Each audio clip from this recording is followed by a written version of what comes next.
Magandang umaga mga kabay. So yan mga kabay, meron po akong estimate dito.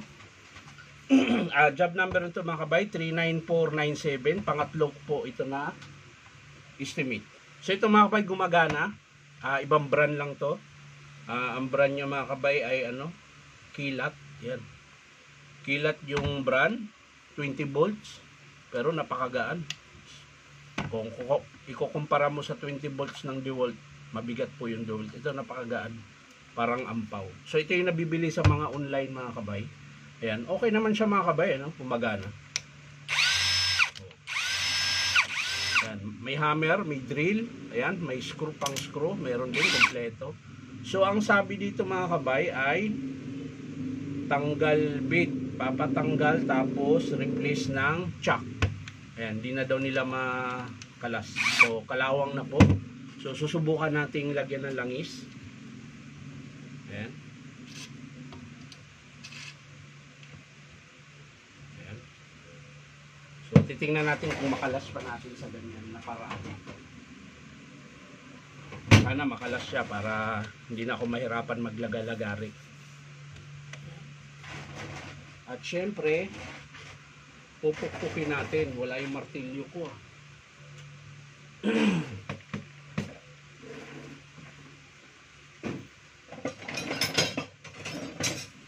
May naghiram na naman sa aking martilyo at hindi binalik.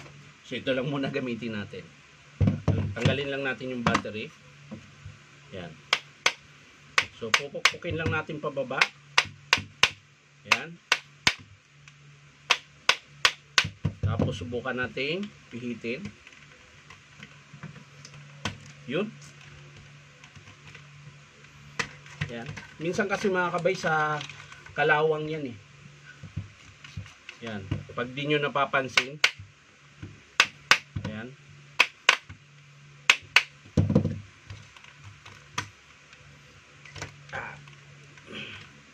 Ngayon, pag di talaga siya gagana mga kabay, baka sira na yung pinaka-treat niya. Ayan. Pero subukan pa rin natin. Ganito lang kasi ginagawa ko mga kabay. Pagkalawang yung chuck. Yan. Hanggang sa lumuwag siya. Pera na lang kung low thread na yung pinaka ngipin niya, hindi na talaga yan mga kabay. So ito yan, umiikot pa naman. Nga lang, kukunti lang yung gumalaw. Yan, hindi siya ganun ka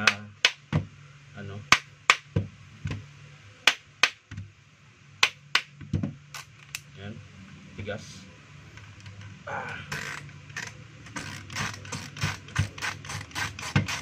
So uga-ugain lang natin mga kabay hanggang sa lumuwag. So yan mga kabay, dadagdagan lang natin. Ayaw pa rin yung lumuwag. So dadagdagan pa rin natin ng langis. Ayan, sumirit na.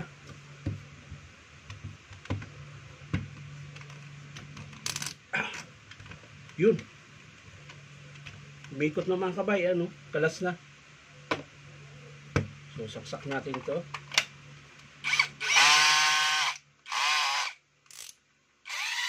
Ayan, So, hindi naman pa talaga sira yung chuck. Ayan.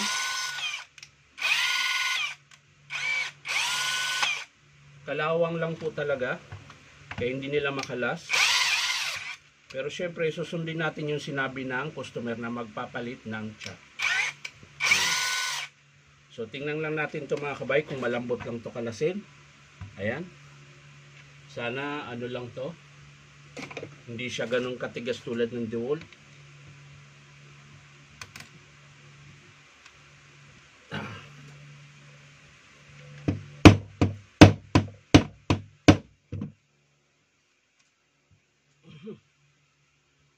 Meron po kasi itong screw sa loob. Pero ayun.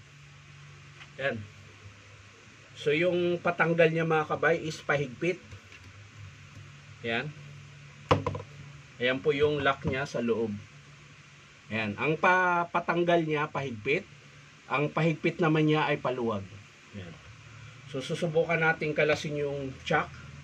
Kung madali lang, sana isang paluan lang ayos na. Ayan. So lagyan po natin ng alin, tapos hihigpitan natin. Ayan.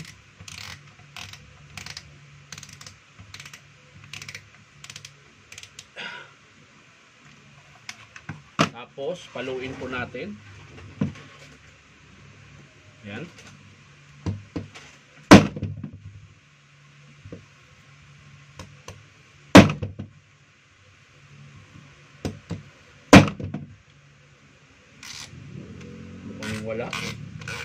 Mukhang walang palag mga kabay ah. Ayaw makalas ah.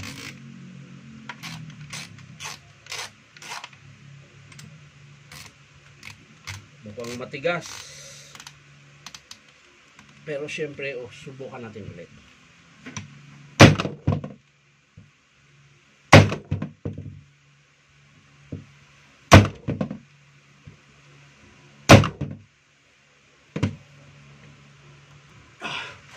So yan mga kabay, nakasampung palo na ako. Tingnan natin, pag di pa rin makalas to mga kabay, lalagariin na lang natin to. Yun.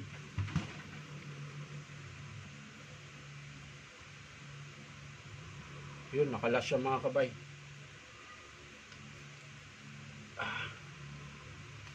Yun, hindi naman makalas dito. Balik uli. Hindi na makalas. Value.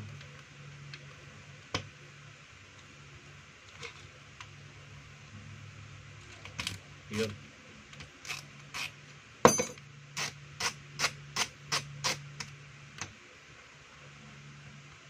So yan, testing natin ulit. Baka di na gumagana.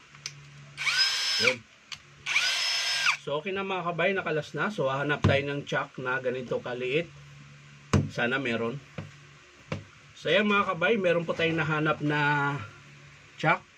So ito po, rubber po siya. Ganon din po yung size. 10 mm. Ayan, 3/8 by 3/8. So ito po yung chuck ng cordless na DeWalt na 12 volts. Ayan. So parehas lang naman sila. Ayan. Medyo mahaba lang siya konti. Ayan. Hindi siya masakit higpitan. Hindi katulad dito na ang iksi. Alanganin maghigpit, ito saktong-sakto. So kakabit natin mga kabay. Yan.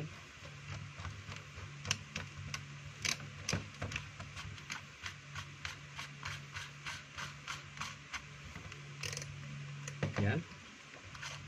So okay na. Sana may butas. Gil, hingin ko yan, Gil. Yung part number. So yan mga kabay. Hihigpitan lang natin siya ng maigi. Yan, lagay natin yung alin. Bago natin ilagay yung screw, yung pinakalock niya. So hihigpitan lang natin.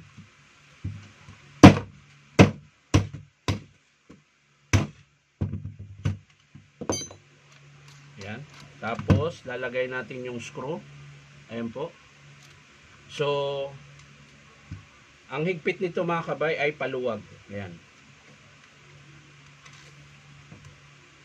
Yan.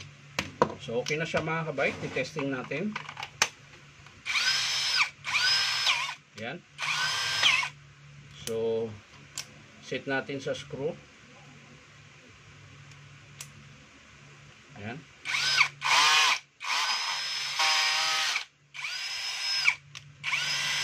So okay na siya mga kabay. Nagpalit lang ho tayo ng chuck. Ayan. Dahil hindi na po makalas yung kanyang screw. Ito po yung screw na ginagamit niya. Babalik lang natin. Baka hanapin ng may-ari. So okay na siya mga kabay. Ito lang po yung pinalitan. So maraming salamat mga kabay sa panonood. At pa-like and share na rin po. At syempre po baka naman pwede makahingi sa inyo ng isang subscribe dito po sa aking YouTube account na Inontabay. So ayun mga kabay, cordless po na ibang brand. Kilat po yung brand, 20 volts. Ayan.